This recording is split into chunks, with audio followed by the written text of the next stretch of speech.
You ever get that feeling that the history you read in books, all the battles, the dates, the famous kings and presidents, is just scratching the surface? Well, you're not wrong.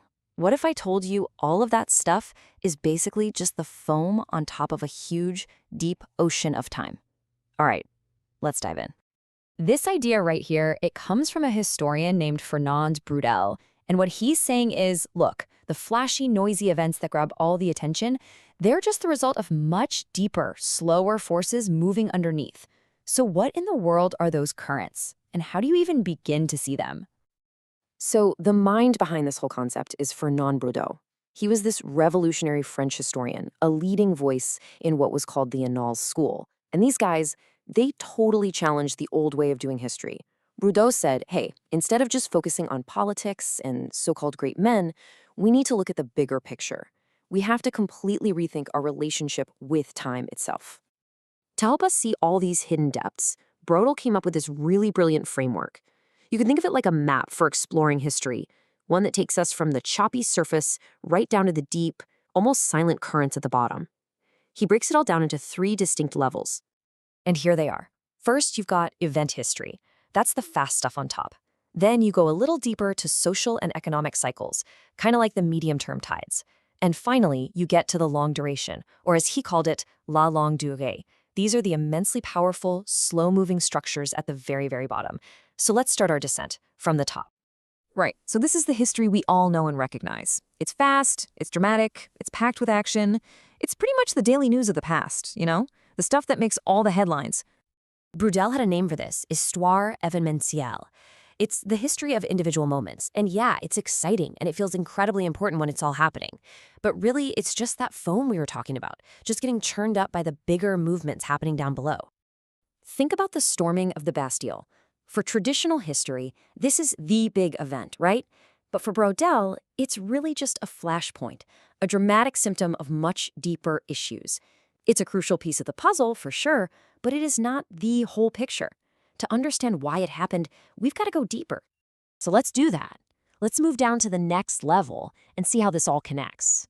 We're now officially below the surface, and we're looking at the rhythmic tides and waves that shape whole societies over much longer periods of time. Braudel called these medium-term trends conjunctures. Now, these aren't single-day events. We're talking about the cycles of economic growth and recession, population booms, and shifting cultural beliefs that play out over a generation or even more. These are the waves that actually create the foam. The Industrial Revolution is a perfect example of this. I mean, that wasn't a battle fought on a Tuesday afternoon. It was a massive economic and social wave that completely remade society over many, many decades. It created the conditions, the poverty, the new social classes, that led to countless smaller events, like protests and new laws. And now we get to the final and honestly, the most profound level. We're going all the way down to the deep ocean floor of history. This is a place where change is so slow, it's almost impossible to see, but its power is absolute. This right here is Braudel's most famous idea, la longue durée, the long duration. These are the almost permanent structures that constrain all of human history. We're talking about things like mountain ranges, climate patterns, or deeply ingrained cultural beliefs that can stick around for thousands of years. They are the deep currents that direct the tides above them. Just think about the Mediterranean Sea for a second. For millennia, its basic geography has dictated trade routes, the rise and fall of empires, cultural exchange, conflict, everything. The Roman Empire, the Venetian Republic, even modern tourism, they are all shaped by this one single enduring geographical fact. That is the power of the longue durée. So let's just quickly put it all together. At the very top, you have the short-term foam of events, the daily headlines. Below that, you've got the medium-term tides of social and economic cycles.